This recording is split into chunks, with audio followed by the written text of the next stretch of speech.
Good afternoon guys. Today ay magluluto ako ng adobong pusit. So ayan, maglagay tayo ng mantika. Painitin natin. So ayan. Tapos lagay ko na yung bawang.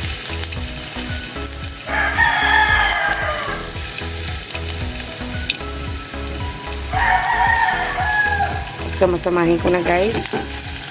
Pareho lang naman.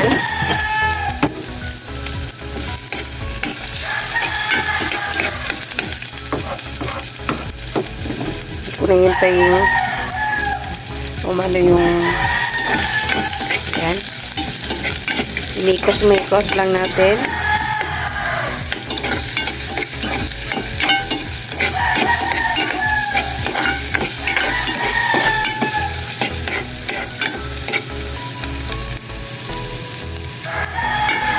Hintayin natin lumabas yung aroma ng sangkap natin.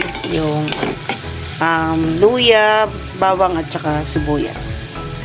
So probably dapat itong aming iluluto ngayon is para sa lunch and dinner. Kaso sa Chart Cabalbon TV kanina, meron siyang dalang ulam binigay ng doon sa matanda, sa Manukan, sila nanay.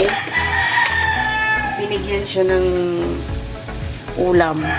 So, yun muna yung inulam namin. Kaya sabi ko, for dinner na lang yung ano namin. Ito guys, pusit. For dinner na lang ito. So, ayan. So, ngayon, ilalagay na natin to. Yan. Ilalagay na natin.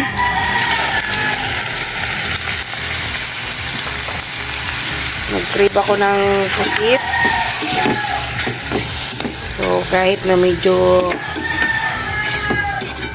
expensive, pag nag-crave ka, sabi nga, pipirin mo lang ang sarili mo sa ibang bagay, wag lang sa pagkain. So ayan nga guys, takpan muna natin yan. Kuha lang ako ng takip guys. So tingnan natin guys. Yan, kumulo na siya guys.